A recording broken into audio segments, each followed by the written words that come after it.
لو عايز تعرف إيه اللي حصل بالظبط اتفرج تحبي ليش.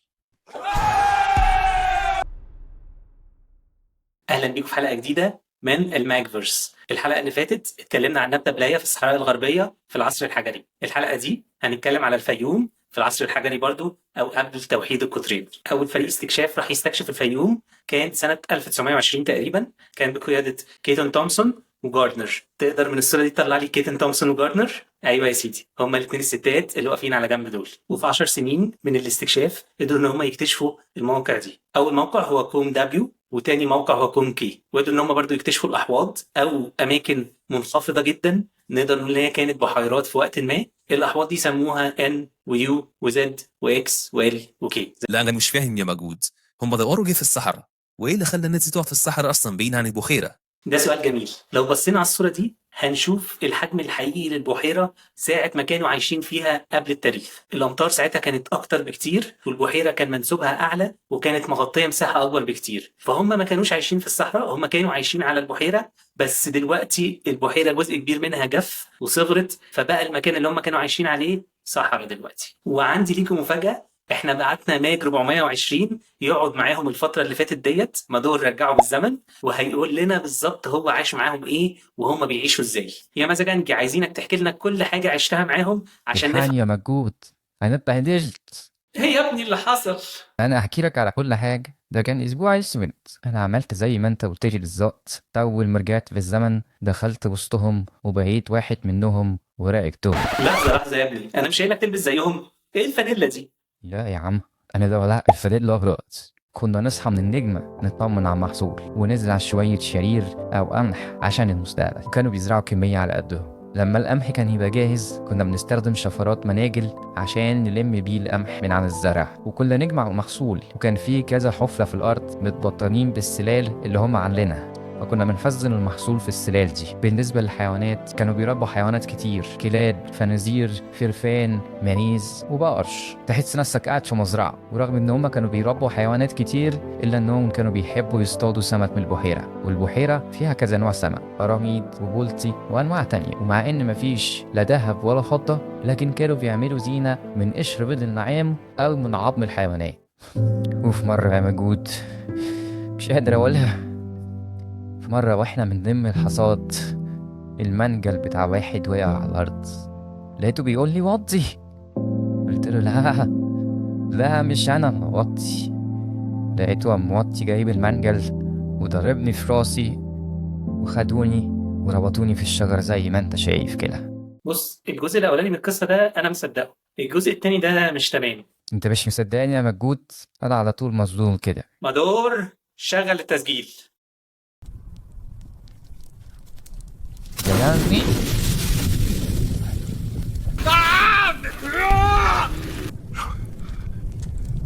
خلاص يا عم، والنبي باص.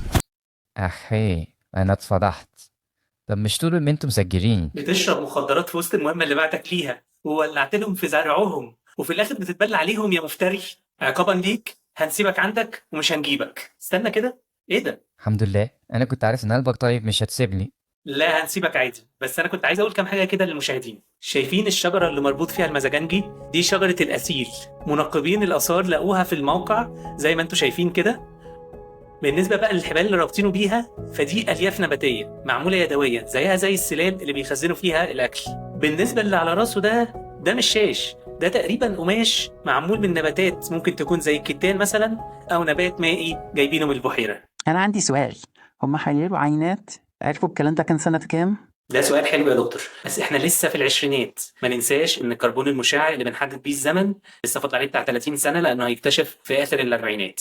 لكن من اللي لقوه قدروا يصنفوا الحاجات دي بشكل نسبي. هم قالوا ان اللي لقوه يقدروا يصنفوه في اخر العصر الحجري الحديث، وده كان كفايه جدا ان احنا نعرف ان ده قبل عصر الأسر أو قبل توحيد القطرين. في سنة 1934 يتقفل فصل كامل من الاستكشاف في الفيوم، قعد فوق العشر سنين لغاية ما تيجي مرحلة الستينات والسبعينات عشان يفتح الملف ده واحد احنا عارفينه كويس قوي من الحلقة اللي فاتت، دكتور فريد ويندورف. بعد أكتر من 30 سنة ويندورف والفريق بتاعه راحوا الفيوم. هما ايه اللي رجعهم هناك؟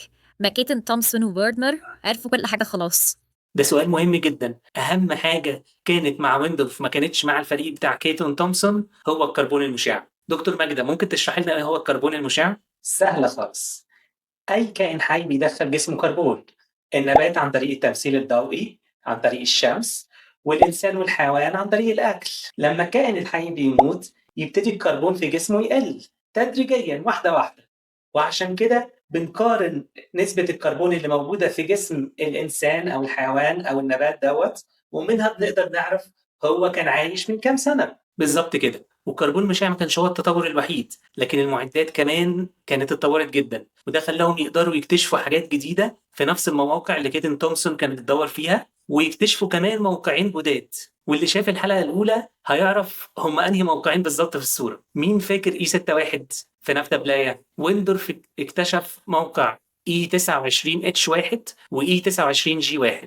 المفاجأة إن المواقع اللي اكتشفها ويندورف ادت فترات زمنية قبل المواقع التانية بكتير، وده معناه إن في فترتين مختلفتين في الفيوم كان فيهم الناس موجودة، كل فترة ملهاش علاقة بالتانية.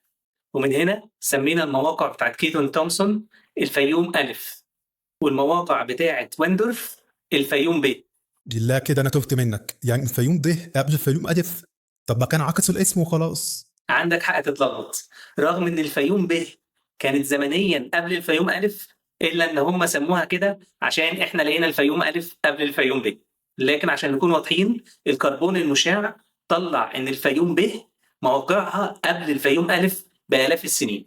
الفيوم ألف مرتبطة جدا بان هي جنب البحيرة، وواحدة من اهم السمات اللي بتميزها هي الزراعة وتخزين الاكل. والكربون المشع اداها ما بين 5200 قبل الميلاد و 4500 قبل الميلاد. الفيوم ب بترجع بالزمن لما بين 7000 و 6000 قبل الميلاد، يعني تقريبا من 9000 سنة. ودي أهم مميزاتها، هي الصيد، مفيش تخزين أكل، مفيش زراعة، والناس كانت يا إما بتصطاد يا إما بتلم أكلها من الزرع اللي بيطلع لوحده. وطبعا صيد ومفيش زراعة يبقى فيه حركة مستمرة طول الوقت. وبما إن إحنا استكشفنا الفيوم ألف مع ماج 420، جهزنا لكم مفاجأة تانية، إن إحنا بعتنا ماج بروتا يستكشف الفيوم ب. احكي لنا يا ماج بروتا، عملت ايه الفترة اللي فاتت وتعلمت ايه عن الفيوم ب؟ ازيك يا موجود عم جيل؟ تعال اتفضل شوية غزال مشوي ستايل فمك. حبيبي يا ماج بروتا، احكي لنا ايه اللي حصل؟ أول يوم طلعت معاهم صيد في الغابة. بالمناسبة الصحراء كانت غابة ساعتها، مطرت علينا جامد فاضطرينا نرجع وما اصطادناش حاجة. تاني يوم كانت السما مغيمة، فقالوا لي تعال نروح البحيرة نصطاد سمك أو بط. صيد الحيوانات النهاردة هيبقى صعب في المطر، وفعلا رحنا البحيرة واصطادنا شوية سمك وغطاية. كان في سمك كتير، قراميد وبوكتي وشوية أنواع كده أنا معرفهاش، وكلكم يا مجهود. والبطة كانت حكاية. ما تتفضل يا مجهود شوية البط، إنما إيه يستاهل فوقك. شكر يا سيدي، كمل. تالت يوم السما كانت صافية فطلعنا نصطاد، وحظنا كان حلو، اصطادنا شوية أرانب وغزالة. بتفضل يا غبون شوية أرانب تستاهل فمك. يخرب بيتك جوعتني، انجز يا ابني وبعدين. وأنا أبيني يا سيدي النهاردة راحة، أنا قاعد مستنيهم هما يروحوا يصطادوا ويرجعوا. إيه ده؟ دول رجعوا بدري. انت اكلت الاكل كله؟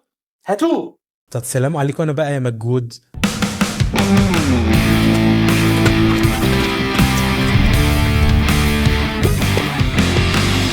ايه ده؟ يعني واحد حرق الزرع والتاني اكل اكلهم. ما علينا، نرجع لموضوعنا.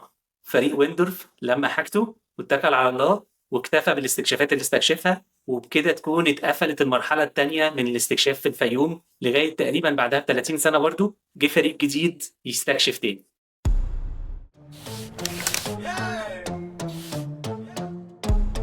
ويندورف والفريق بتاعه خدوا حاجاتهم ومشيوا، وعدى اكتر من 30 سنة لغاية ما جه فريق URU وسأل سؤال مهم جدا. احنا متأكدين من الكلام اللي طلع بيه ويندورف؟ هو مش ويندورف كان خلاص حدد الزمن بالكربون؟ ايه اللي فاضي في تاني؟ عندك حق تتلخبط، في كذا سبب مهم خلى الفريق ده يرجع تاني الفيوم. اول سبب وهو بديهي هي التكنولوجيا. 30 سنه التكنولوجيا اتطورت كتير، وبقوا يقدروا ياخدوا عينات كتيره من الموقع، اكتر بكتير من العينات اللي خدها ويندورف من 30 سنه. السبب الثاني هو شويه اسئله ما عندناش اجابه عليها. الناس اتعلمت الزراعه في الفيوم واستقروا، وطالما في استقرار يبقى لازم يبقى في بيوت وفخار، واحنا ما لقيناش اي حاجه بتقول ان في بيوت معموله من الطينه او فخار معمول. وده سؤال مهم جدا، فين الدليل على الاستقرار؟ الفريق ده ما كانش جاي يستكشف المواقع القديمه ويحط تواريخ ويمشي، لكن هو كان عايز يعمل حاجه اسمها لاندسكيب اركيولوجي. اللي عمله ويندورف كان حاجة اسمها سايت اركيولوجي، يعني بيمسك موقع ويحط تواريخ لكل موقع وخلاص. الفريق الجديد كان عايز يعامل الفيوم كلها كأنه موقع واحد كبير، فهم هيمشوا على كل الأحواض وهيعدوا على كل المواقع، مش هياخد عينة واحدة أو اتنين بس من الموقع الواحد، هياخد عينات كتيرة ويقارنها ببعض ويبتدي يشوف هل في علاقة بين المواقع وبعض ولا فعلا كل موقع معزول زي ما ويندورف كان بيعامله. وهنا جت المفاجأة الأولى، المواقد أو المكان اللي كانت الناس بتولع فيه نار. ابتدوا يؤرخوا المواقد كلها، مش واحدة ولا اتنين في كل موقع لكن عشرات. ولما عملوا كده اتفاجئوا المفاجأة الكبيرة. فاكرين موقع E29H1 اللي اكتشفه ويندورف وادانا ما بين 6000 و 7000 قبل الميلاد؟ الموقع ده موقع قديم يرجع للفيوم ب. ده معناه ان الموقع ده موقع صيد ما فيهوش اي زراعة. المفاجأة هي ان هم لما خدوا عينات اكتر لقوا العينات بترجع ل3 أزمنة مختلفة، منهم زمن مطابق للفيوم ألف اللي كان فيها زراعة. خلينا افهمكم اكتر. شايفين الرسم البياني ده؟ لو بصينا على الشمال ده الوقت من وقتنا ده، يعني لما بنقول 6000 ده معناه ان هي 4000 قبل الميلاد، لما بنقول 7000 ده معناه ان هي 5000 قبل الميلاد. العينات اللي لقيناها ادتنا 3 أزمنة مختلفة، منهم 6500 من دلوقتي يعني 4500 قبل الميلاد، 7400 تقريبا يعني بنتكلم في 5400 قبل الميلاد، وحوالي 8500 اللي هي تقريبا 6500 قبل الميلاد. ويندورف عشان خد عينات قليلة من المواقع طلع له في الموقع ده بس عينات من حوالي 6500 قبل الميلاد، ولما لقى ان المواقع التانية حوالي 4000 و5000 قبل الميلاد اقتنع ان هما مرحلتين مختلفتين. مرحلة كان فيها صيد بس في الفيوم ب، ومرحلة كان فيها زراعة بس في المواقع التانية. الفريق الجديد لما خد عينات اكتر فهم ان الموقع ده كان موجود تقريبا في 3 مدد مختلفة، وده معناه ان الناس اللي كانت عايشة في الفيوم في الوقت اللي هي كانت بتزرع في كوم دبليو وكوم كي كانت برضو بتروح تصطاد وتستخدم المواقع اللي اكتشفها ويندورف في الصيد. وده سبب من اسباب اللي خلاها ما فيهاش اي نوع من انواع الزراعه، لان في الوقت ده هم كانوا بيستخدموا كوم كي وكوم دبليو اللي هي المواقع التانية في الزراعه. اهميه الاكتشاف ده هو ان احنا فهمنا ان الفيوم الف والفيوم ب مش مدتين مختلفين عن بعض، لكن هم طرق مختلفه لاستخدام اماكن مختلفه.